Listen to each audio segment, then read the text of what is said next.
Europe 1. Il est 8h17, Patrick Cohen, votre invité est économiste et membre du directoire de la BCE, la Banque Centrale Européenne. Bonjour Benoît Cœuré. Bonjour. Voilà 3 ans que la BCE procède à des achats massifs de dettes publiques et privées. Près de 2500 milliards d'euros ont ainsi été injectés dans l'économie de la zone euro. Et hier donc, la BCE a annoncé que tout ça allait s'arrêter à la fin de l'année. Ça veut dire que la crise est finie ? Alors en effet, on prévoit d'arrêter à partir de décembre. Pourquoi ? Parce que la croissance est forte en Europe. Elle a ralenti un peu en début d'année, mais on pense qu'elle est solide et qu'elle va se redresser et continuer.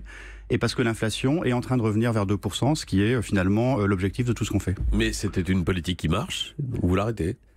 Ça, on l'arrête parce que ça a marché, justement. D'accord.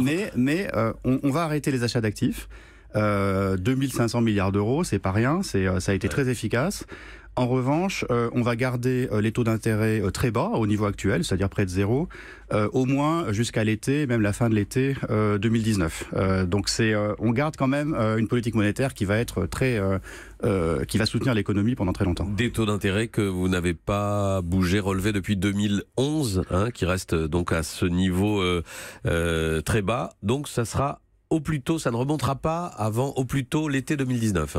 Bon, on s'attend, c'est ce il peut se passer autre chose, mais disons que on s'attend à ne pas les remonter avant l'été 2019, oui, parce que l'économie a encore besoin d'être soutenue. Mais si la croissance remonte, les taux d'intérêt pour les particuliers, les entreprises pourraient eux augmenter. Alors, les taux d'intérêt pour les particuliers, les taux d'intérêt à long terme pour les entreprises, ils remontent naturellement parce qu'il y a de la croissance mondiale, parce que les taux d'intérêt américains remontent.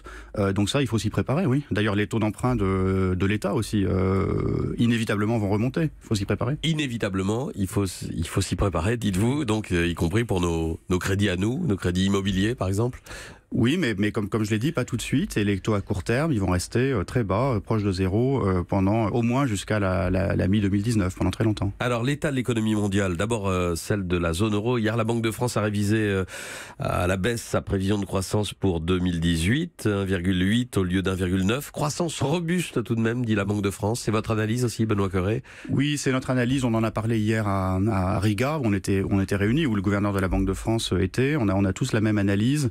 Il y a un petit trou d'air au premier trimestre 2018 parce que la croissance avait été très forte en fin d'année 2017, notamment les exportations. Le commerce mondial a été très très dynamique en 2017.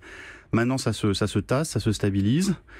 Il y a des facteurs d'incertitude mondiale, évidemment. Il y a des risques de guerre commerciale, mais il y a aussi une économie américaine qui reste très forte, qui est soutenue par le stimulus budgétaire, et une dynamique interne à la zone euro qui est aussi très, très robuste. Donc on n'est pas fondamentalement inquiet. Le risque de guerre commerciale, justement, les tarifs douaniers relevés sur décision du président américain, vous évaluez quel impact ça pourrait avoir ?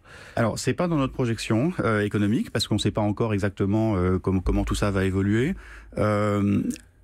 Pour l'instant, c'est assez limité, parce que pour l'instant, c'est principalement sur l'acier et sur l'aluminium. Évidemment, si ça dégénérait en guerre commerciale, là, ça pourrait avoir un impact beaucoup plus préoccupant. Et puis, c'est un impact de long terme, c'est aussi tout le fonctionnement de l'économie mondiale qui est à revoir, et une Europe qui se retrouve un peu seule dans le jeu mondial.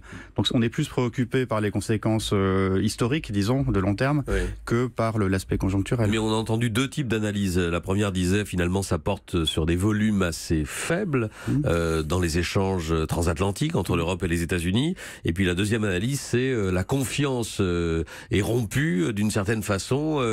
Cet espace de libre-échange qui a permis de faire grandir le commerce pendant des années, va s'interrompre ou s'arrêter, en tout cas risque d'être abîmé par les décisions américaines. Qu'en pensez-vous ?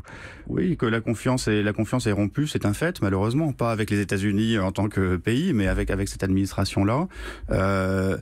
Moi, ce que j'en tire comme conclusion, comme responsable européen, c'est que l'Europe ne peut compter que sur ses propres forces. Il faut que l'Europe s'organise, se renforce, déploie sa puissance économique et stratégique. Et il y a une attente, d'ailleurs. Le monde a les yeux rivés sur l'Europe. Sur le changement climatique, seule l'Europe, maintenant, peut mener à bien ce qui avait été décidé dans les accords de Paris. Et Donald Trump lui-même, c'est un facteur de de développement économique, de croissance, puisqu'il se vante en permanence de la bonne santé de l'économie américaine? À court terme, oui, puisqu'il va baisser les impôts sur les entreprises aux États-Unis, donc ça va faire de la croissance aux États-Unis. Et à long terme, c'est une autre affaire. À long terme, c'est une autre affaire. Bon, à propos de risque, Benoît Cœuré, j'imagine que vous avez regardé de près le programme économique du nouveau gouvernement italien qui devrait conduire mécaniquement à une augmentation du déficit et de la dette. Vous en dites quoi à Francfort? Alors, d'abord, la première chose, c'est que on respecte la démocratie, donc on donne pas des leçons de morale à des gouvernements nouvellement élus. Vous ne dites pas les marchés vont apprendre les Italiens à bien voter, voilà, comme ça a pu être dit par un commissaire européen. Par exemple, donc on va voir ce que le gouvernement italien propose. Sur le fond,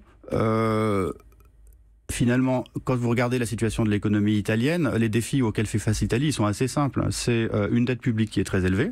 2400 milliards d'euros. Voilà, et c'est une productivité, une croissance de la productivité, donc une croissance potentielle, structurelle, qui est très faible par rapport aux autres grands pays européens.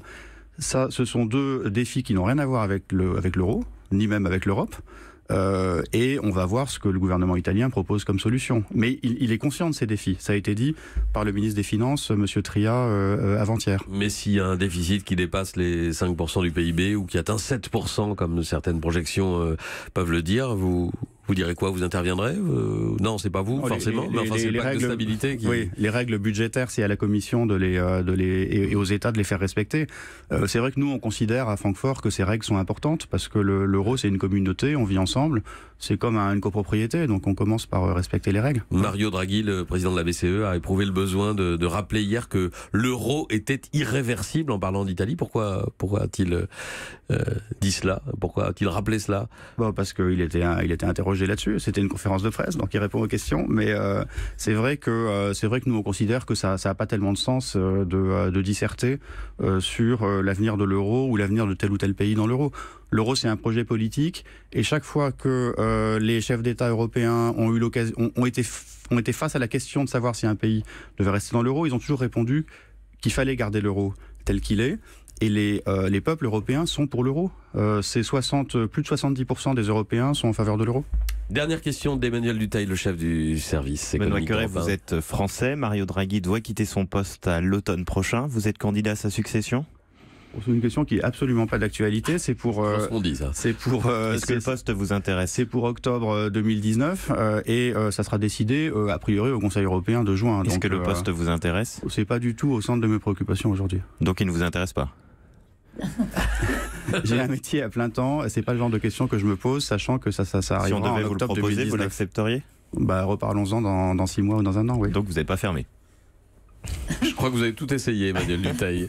Merci beaucoup, Benoît Cœuré, d'être venu ce matin en direct au micro d'Europe 1. Je rappelle que vous êtes l'un des membres du directoire de la Banque Centrale Européenne. Merci à vous.